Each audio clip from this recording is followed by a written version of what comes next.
Hi, I'm Larry Magid, CEO of Connect Safely, and I'm with Vaishnavi, who's the head of safety and well-being at Instagram. Prior to coming to Instagram, she worked for Twitter, Google, and other companies, so she's kind of a veteran when it comes to trying to keep people, especially young people, safe online. Vaishnavi, thanks so much for joining us. Thank you for having me, Larry. So, we're talking to students and educators are probably watching as well. And I think one of the big issues that a lot of students are grappling with is the so called pressure to be perfect. This pressure you have when you're online to want to put your best self forward. And of course, we all want to do that. But sometimes it gets to be a little much. Wonder if you could talk about that. I think the pressure to be perfect is, something that we all experience both online and in our offline lives. It's important that we remember that what people post online is really a fraction of their overall lives. So just because you see posts from someone about their incredible vacation or a wonderful present that they just received, it doesn't mean that that's everything that they're going through in life right now. Most people tend to curate what they want everyone to see online, and it's important that you be mindful about that when you're browsing. So glad you said that because I thought I was the only person online that didn't have a perfect life. So, and where does that fit in with the whole issue of body image and pressure to look perfect as well? There's so many different things that can contribute to body image. It's an issue that's been around for a long time. I think one thing that's really important for young people to think about is to be very intentional about who you're choosing to follow and what types of posts you want to look at. Think about whether your posts, whether the accounts that you follow have an interesting mix of different types of creators and different types of content. Think about how long you're spending on the app as well. You can use our take a break tool, which allows you to set a time limit for yourself on how long you can be browsing the app, after which you'll get a reminder from us that you should probably leave the app for a while, and we give you some tips on what you can do when you take a break from the app. These can really help you have a more healthy relationship with social media.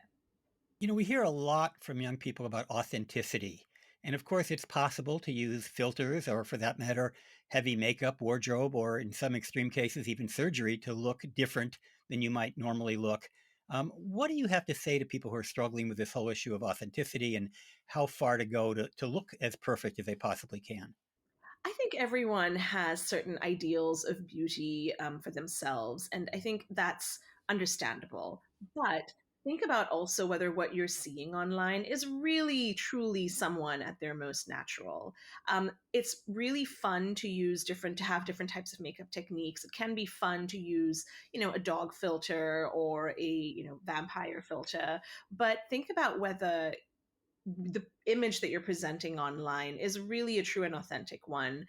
I recommend also thinking about the groups of audiences you want to share with. For example, on Instagram, we have a feature known as close friends, where you can share your more, for example, goofy, authentic self if you're more comfortable with a smaller group of people. So, really just be very mindful about what you're sharing and also what you're consuming, what someone else may have been thinking about when they posted their photo online.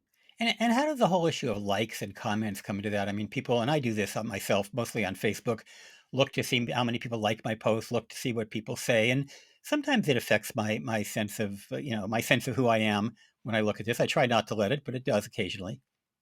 Yes, I think that there is definitely a place for likes and comments. For example, if you're interested in knowing what the, most interesting new coffee shop is, you may be looking at the comments to see what people thought of a particular coffee shop, or you may be looking at how many likes a particular salon has received. But it can also be a way for some people to feel worse about themselves. And so, what we've done is we've introduced a tool that lets you hide like counts. So you can choose to hide the number of likes that your post received, just to reduce the pressure on you so that nobody, you don't feel judged by the number of likes you've received.